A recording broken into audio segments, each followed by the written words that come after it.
The following segment is sponsored by JetPro Packers, Travel Life Essentials, where luxury meets utility.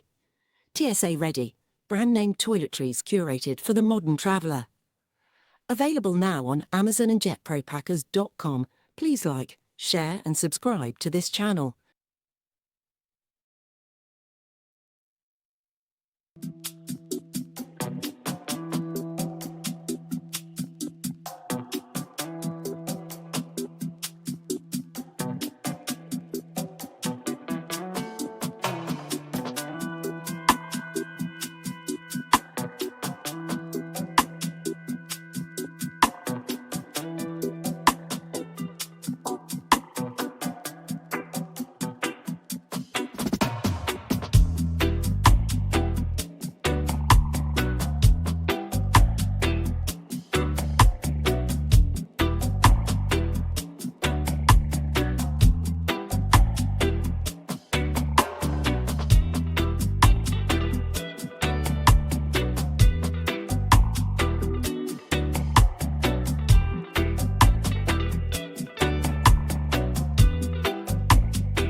Government plans to spend $641.6 billion in the 2015-2016 fiscal year. That's over $100 billion more than what was projected in the 2014-2015 budget. A significant portion of this increase relates to increased debt service expenditures.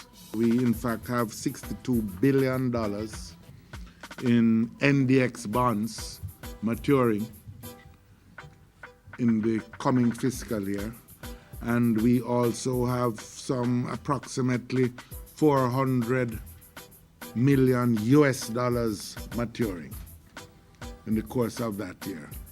Total debt servicing for the 2015-2016 fiscal year is projected at approximately $310.2 billion. Now to the remainder of the budget. $432.6 billion will go towards recurrent expenditure or housekeeping expenses, and approximately $209 billion for capital or development projects. Government will fund most of those development projects, with $22.3 billion to come from multilateral and bilateral agencies. The capital expenditure program I would point out is to be viewed alongside expenditures which will be undertaken by public bodies, such as the National Water Commission and the National Housing Trust, which will add to the overall spend on the capital side as far as the country as a whole is concerned. Other major allocations in the budget: $81.3 billion for education, $51.8 billion for the Ministry of National Security, and $50.3 billion for the Health Ministry. As you are aware, the government indicated earlier that public sector workers would not be asked to endure another wage freeze.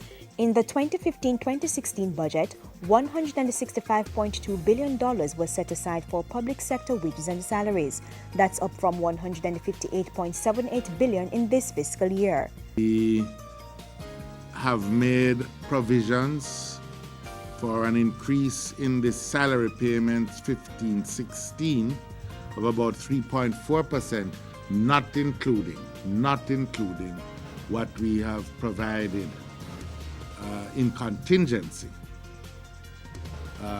pending the completion of our negotiations with the public sector workers. Retroactive payments to firefighters, health workers, correctional service and medical officers have also been accounted for in the budget. And there is a provision also for the 2.5% increment to be paid to public sector workers, separate and apart from whatever we settle as the wage increase. Public sector workers will also be getting the final one-off payment of $25,000, which was agreed to in the 2012 to 2015 Heads of Agreement. So how will the government be financing the budget? $432.5 billion will come from what has been described as recurring revenue, like money from income tax, general consumption tax, and various departments of government. $10.5 billion will come from capital revenues like the sale of lands. $4.8 billion is to be transferred from the Capital Development Fund, and about $129 billion will come from loan receipts. That's a total of about $576.7 billion, which means about $64 billion more is needed. Well, about $54 billion was already sourced by government from the international capital markets last year.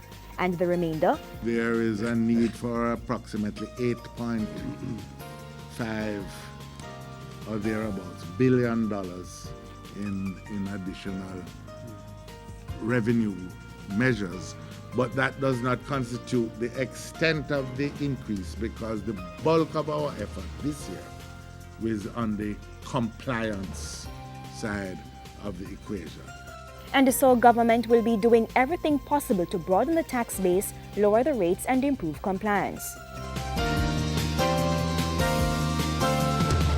So the government is getting its house in order to hit the ground running in the new financial year, which officially begins on April 1, implementing a new approach to the management of the fiscal affairs of the country.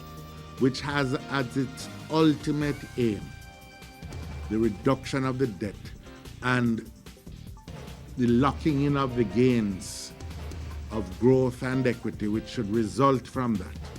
It's now over to the Standing Finance Committee of Parliament, which will consider the estimates of expenditure and revenue estimates on March 3 and 4. The Finance Minister will open the budget debate on March 12.